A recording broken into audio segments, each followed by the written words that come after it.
দেশপ্রেমিক সেনাবাহিনীর ব্যাপারে যে সমস্ত অপপ্রচার যারা করেন তাদেরকে আমরা বলবো অপপ্রচার করবেন না। ল অব দি ল্যান্ড এবং বিচার প্রক্রিয়া একটা রাষ্ট্রের সভ্যতার মাপকাঠি নির্ধারণ করে। একটা রাষ্ট্র কতটা ফাংশনাল আছে সেটা নির্ধারিত হয় সেই রাষ্ট্রের জুডিশিয়ারি কতটা স্মুথলি ফাংশন করে।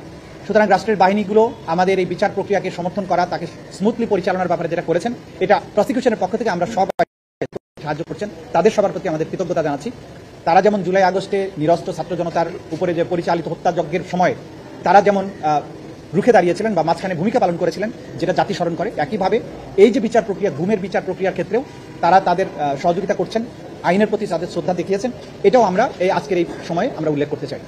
এই পর্যন্ত আজকের আমাদের বক্তব্য ছিল। Thank you.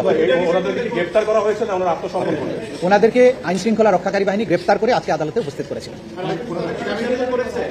তারা এখনো, যেহেতু আজকে আইনজীবীরা হাজির হয়ে তাদের পক্ষে ওকালতনামায় স্বাক্ষরের অনুমতি নিয়েছেন, তারা বলেছেন জামিনের আবেদন করতে চান। আদালত বলেছেন যেহেতু জামিনের আবেদন একটা প্রক্রিয়ার ব্যাপার আছে, প্রথমে ওকালতনামায় তারা সিগনেচার নেবেন, তারপরে নিয়মিতভাবে আবেদন করবেন। অনলাইনে হাজিরা দেওয়ার সুযোগ আছে কি? সেটা আদালত নির্ধারণ করবেন, সেটা ভবিষ্যতে যখন আবেদন আসবে বাস্তবতার নিরিখে আদালত যেটা ভালো মনে করবেন, যেটা বিচার প্রক্রিয়াকে স্মুথ করবে, সবকিছু মিলিয়ে কনভিনিয়েন্ট হবে, সেটা আদালতের নির্দেশ অনুযায়ী যা হবার সেটা হবে।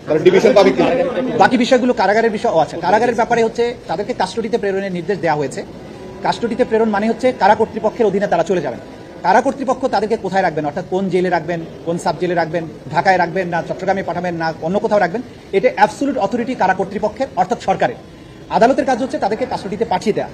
কাস্টডিটা মেনটেন করেন রাষ্ট্র বা স্বরাষ্ট্র মন্ত্রণালয় অথবা মোর স্পেসিফিক্যালি কারা অধিদপ্তর। সুতরাং কারা কর্তৃপক্ষ তাদেরকে কোন কারাগারে রাখবেন সেটা তারাই নির্ধারণ করবে। একটা বিষয় যে এই বিষয়ে যে সুবিধা, কারা কর্তৃপক্ষ কোন আসামিকে কি পদ্ধতিতে আদালতে হাজির করবেন, এটা ডিসক্রিপশন অব দি কারা কর্তৃপক্ষ। এই ব্যাপারে আমাদের কিছুই বলার